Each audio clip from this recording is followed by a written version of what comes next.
The recent pandemic highlighted the disruptive role that technology can play in ensuring easy access to affordable and quality healthcare.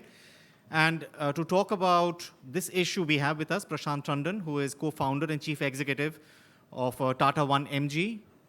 Engaging him in conversation is Mr. Kashyap Chanchani, managing partner of the Rainmaker Group.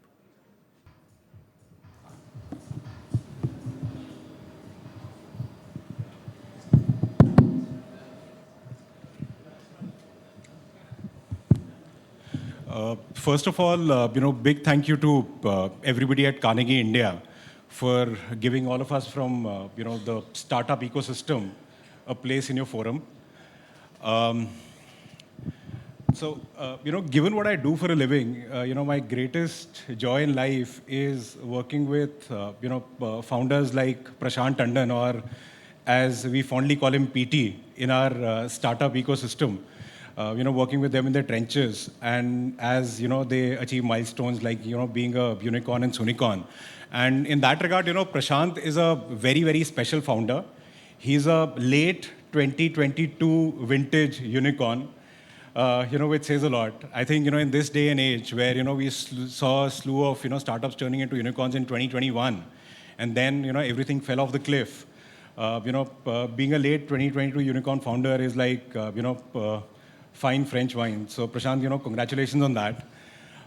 What I'll do is, I'll start with a little story. I don't know whether, Prashant wants that story, to be out in the public or not. But, it's one of the reasons why I respect him so much. That 7 years back, on a day like this, I know, business at your end was going through its own ups and downs, more downs than ups. You were, so to say, in and out of an hospital because, you were expecting your second. There was an elder in your family who was, admitted as well. And, in all this, you were also trying to raise funds. And at that point in time, you had approached 100 investors or so. And there was just one investor who had not said no. And from then on, we are here, with the backing of, one of the largest and most respected business houses in the country and a unicorn. And, like so many of other startup founders, great inspiration for all of us, in the startup ecosystem, as well as, so many of the young people who are around here. So welcome, Prashant, and, look forward to democratizing, the stories of your success and learnings here. My first question is, if you could help, the audience around here, as well as, all those who are watching the live stream, on what are startups like you, doing to democratize access to healthcare at a cheap cost, for the 1.4 billion Indians? Yeah, thanks, Kashyap, and that was a really kind introduction. I think the startup journey is about just staying at it, persistence, and having a belief and sticking to it. One of our core beliefs from the get-go was that the healthcare ecosystem will become patient-centric from being a payer-centric or a doctor-centric ecosystem, which we see in most parts of the world. And that digitization of this ecosystem will happen, and that will play a big role in democratizing access and expanding the market. And I think a lot of value that we spoke about during our early pitches, and of course, you've been a partner in a lot of those, was about trying to tell people that the world in one day will look in a certain way. And then COVID happened, and we didn't have to tell it anymore. It was fairly obvious that there is a huge need, a huge opportunity, and imperative for healthcare access to grow, and technology has to play the leading role in making it happen. So I think fundamentally, access to healthcare, affordability of healthcare, when you look at it from a very first principles perspective, what are the big challenges? The big challenge of access is that the doctors are in the big cities. Most of the consumers of our 1.4 billion people, they are not in those big cities. So it's just a very simple access issue. And the digital highway or digital connectivity gets or connects these consumers way before the physical infrastructure ever will. And that's one reality. So that's number one. The number 2 point is also that we don't have enough doctors, especially in specific localized areas, to cater to the entire population that needs healthcare, and we have a huge disease burden, both acute and chronic, and we are only seeing that go up. So the need for healthcare is only going to go up, and every industry, as it evolves, one of the key levers of that evolution is actually productivity. Now, how does productivity come in healthcare? And that is, I think, the key thing. If you look at it, it's about the same healthcare provider being able to access as well as serve with the same quality or better more patients, because we'll never end up with the same equation as the WHO or the West calls as this is the doctor to patient ratio that is ideal. That may be ideal, we won't get that. What we need is that this will be the doctor to patient ratio. What's the best quality we can deliver by leveraging technology in a more meaningful way to make these doctor in patient interactions a lot more productive and a lot more efficient. And a lot of that is being done and can be done. And I think that's what we have believed in, that's what we are building towards. And happy to talk more, but I think fundamentally, healthcare market is a need of pretty much everybody. We have to work on two important levers. One, less patients need management of acute situations. So healthcare is actually provided when there is good health, so that there is no disease or no acute or lower acute burden. And the second is when the patient needs to access the care, it is provided in a super efficient manner. And that's at the heart of it is data, at the heart of it is technology, at the heart of it is the new models that are coming up. No, thank you so much for that. One of the reasons that struck me, one of the things that struck me while 1MG was evolving was the very genesis of the company. You were one of those rare consumer internet startups in India that was based on data. The genesis of 1MG was that, listen, I mean, there are so many patients out there who are looking for affordable medicine. There is a certain drug that your doctor prescribes you, but there are, much cheaper generic variants that are available. And, from then on, your business, grew like wildfire.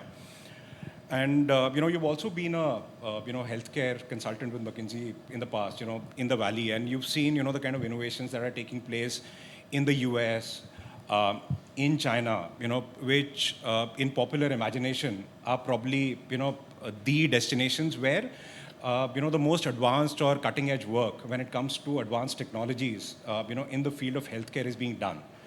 But quietly under the radar, there's a lot of work that's being done in India as well, whose relevance is, across the developing and developed world, across, the G20, if I may say. Would you like to talk a little bit more about that and tell us, the kind of fundamental innovation, with the advanced technologies that's taking place in our ecosystem? Yeah, I think we have a huge opportunity here in India to what seems like our disadvantage to turn it into our biggest advantage, which is we don't have legacy to deal with, and we have all the ingredients for the world, the new world as it is shaping up in the digital access of healthcare. So when we specifically talk about AI in healthcare or data sciences coming to play in healthcare, it's actually a active space all over the world. It's not that we are copying or trying to do what US has done or China has done. Everybody is building models and training models as we speak. And the next few years, we'll see a lot of these high quality healthcare models based on data, based on rich data come up in different parts of the world. And in India, we have a huge opportunity here if we do things right, of course. And as 1MG, we are very, very committed to making sense of it. See, three things are needed for AI models to actually get created or be meaningful. Number one is the basic infrastructure to run complex and very large data sets. everyone has those. We have that. There's in China, there's in US, in most parts of the world. Second, and probably the most important thing in building AI models is the amount of data. And we are blessed with a huge population, and data is not really in any short supply. And what was in short supply was digitized data, which is changing way, way faster than many of us sometimes recognize. Every day, we process around 350 gigabytes of data, healthcare data. With digitization happening through the NHA, which was the talk before, the entire ecosystem will start generating amounts of data that would be extremely, extremely high, and give us the opportunity to create models with the kind of raw material that nobody else has. Number three is the talent to play with that data and create those models. That's another area where we are, thankfully, we have very strong data scientists, we have very strong engineers who can play with this data, create the models that are needed. And I think the only thing that we need is to make sure that we have our eye on the ball. We have the policy infrastructures come in place, everything comes in place to make it happen, because India has this unique opportunity to create AI in healthcare models for the entire emerging world, if not the entire world, because it's not a solved problem anywhere. We are all trying to solve it. In India, we feel we have all the endowments that will put us in a good position. Thank you so much for that, Prashant. My next question is that how can the policy making infrastructure in India help startups and corporations democratize access to healthcare? Because see, I mean, what we've seen in the last 3 odd years is that, and you mentioned that there are countries where the patient to doctor ratio is very, very favorable. Even that kind of advanced infrastructure crumbled in the face of COVID, right? So not even the best and the most advanced infrastructure that money can buy around the world has been able to cope up with exigencies like the kind that we saw over the last 2 years or so. So what can the policy making infrastructure of this country do to support the kind of to support the cause? I think in general, there's a lot of active policy work that has been done, but a lot more is desired. And the world is changing at a pace that is very hard for policymakers to kind of be in step with, especially with, we are dealing with a sector that's very heavily regulated, and for good reason. And in this kind of an ecosystem, see, the job of a regulator is to essentially maintain status quo, and job of the innovators is to break that status quo. Now, how do you make sure that the innovation happens, but with a positive disruption, not a negative externality? Now, that is the job of the policymaker, but that is a huge responsibility that the policymakers have to create these architectures within the government bodies to think ahead, plan ahead, and build in the flexibility that is required for innovation to thrive. Now, what does it very specifically mean? I think from a policy perspective, we need to be very, very nimble, very, very quick. For innovation, speed is absolutely critical. Nothing kills startups more than just extended time of uncertainty. So we need clear direction, we need speed, and we also need to make sure that our bodies within the government are built for this multidisciplinary world. We have a Ministry of Health is separate, Ministry of IT is separate, the regulators are separate, but when it comes to the new age healthcare solutions, you need all of that working together. So from the policy side, it needs a new skill set also to be imbibed, and it needs a partnership.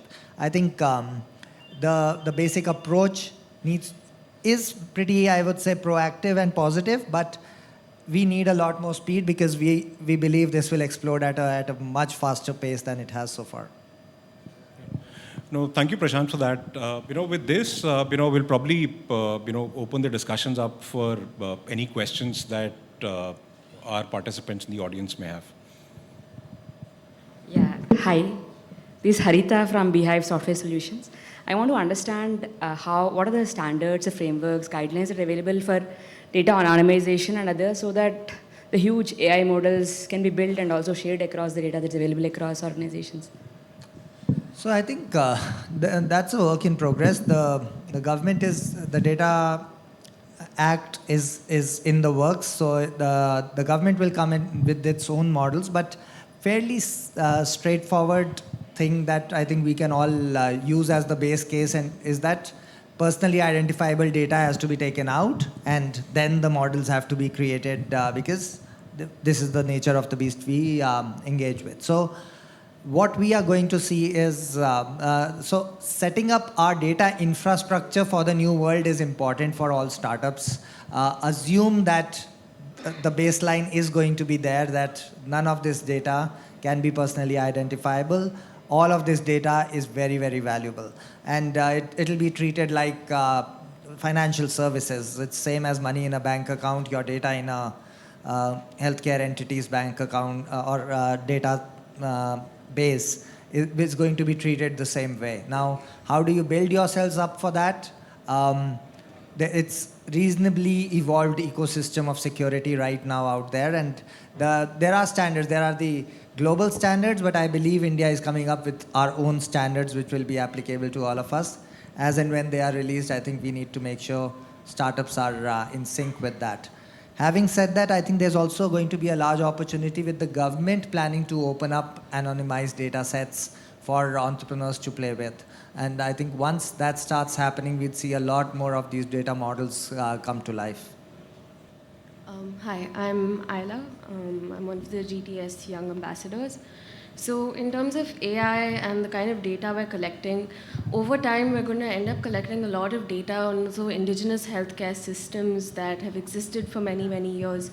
Does the government plan to institutionalize this and make it a part of the Ayushman Bharat program? And will we use this for our comparative advantage over time?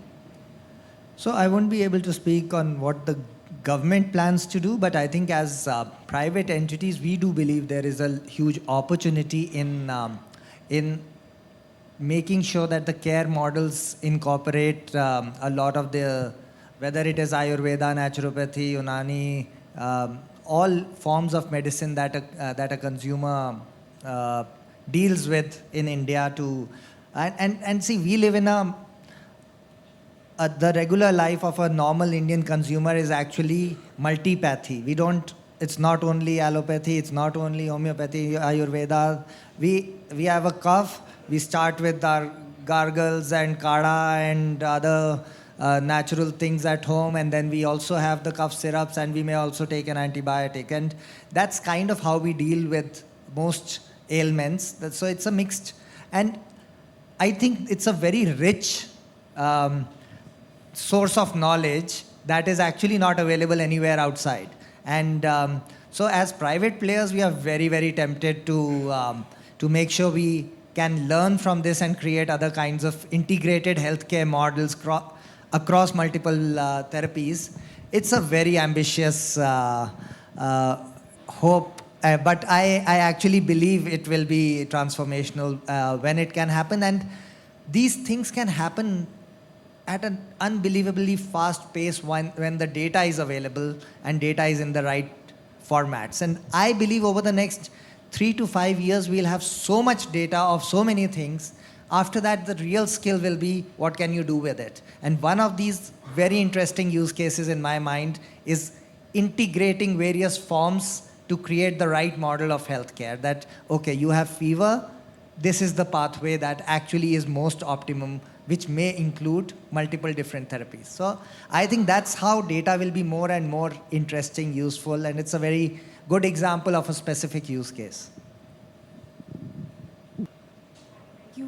Thank you for your comments. A quick question, Prashant. I'm wondering if your platform is ABDM compliant, and if that's something that, how are you looking at that? So we are in active conversations with ABDM. We are trying to understand areas where we can collaborate, where we can partner, and we believe it's a great positive innovation for the ecosystem. So we are supporters.